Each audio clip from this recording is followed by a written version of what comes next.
আমাদের দেশনেত্রী খালেদা জিয়ার ওপর যে পরিমাণ অমানবিক টর্চার করছেন গত ফ্যাসিস্ট হাসিনা, তিনি বাংলার মধ্যে এমন একটা অবস্থা তৈরি করছেন, তার উন্নত চিকিৎসা নেওয়ার মতো অবস্থানও তিনি রাখেননি তাকে, এবং তার সঙ্গে বারংবার নির্যাতন করা হয়েছে। তারেক রহমানের সঙ্গেও এই দেশে আসতে দেওয়া হয়নি। আমি বাংলাদেশ জামাত ইসলাম ছাত্র শিবির থেকে আমি গভীরভাবে শোকাহত। এই আমাদের দেশনেত্রী, যিনি বাংলার মাটি ছাড়েননি, বাংলাকে কোনোভাবেই ছাড়েননি, আজকে তার মৃত্যু দেখেন বাংলার মাটিতেই হলো। তিনি বাংলাকে এত ভালোবাসতেন, তিনি কখনো ইসলাম বিদ্বেষী কোনো কথা বলেননি। এরকম একটা দেশনেত্রী আমরা আমাদের পেয়েছিলাম। আমরা বিগত অনেকজনকেই দেখি দেশের বিরুদ্ধে, ইসলামের বিরুদ্ধে কথা বলে, কিন্তু আমাদের দেশনেত্রী কখনো ইসলামের বিরুদ্ধে, ইসলামের বিদ্বেষী কোনো ক্লিপ আপনারা পাবেন না।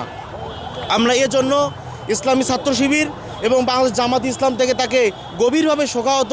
আমরা আসলে একটা দেশনেত্রী, একজন মাকে হারিয়েছি, যিনি আসলে এই বাংলার মানুষকে, বাংলার ভূখণ্ডকে, বাংলার জনগণকে ভালোবাসতেন, এবং তার সঙ্গে যে এরকম নির্যাতন করেছেন ফ্যাসিস্ট হাসিনা, আমরা অবিলম্বে চাই তার যে ট্রাইব্যুনালে তার ফাঁসির আদেশ হয়েছে, খুব দ্রুত প্রধান উপদেষ্টা থেকে শুরু করে সবাই যেন যেভাবে পারে, যারা যারা আছেন যেভাবে হোক তাকে এই বাংলাদেশে এনে আপনার ফাঁসির কাস্টে ঝুলান।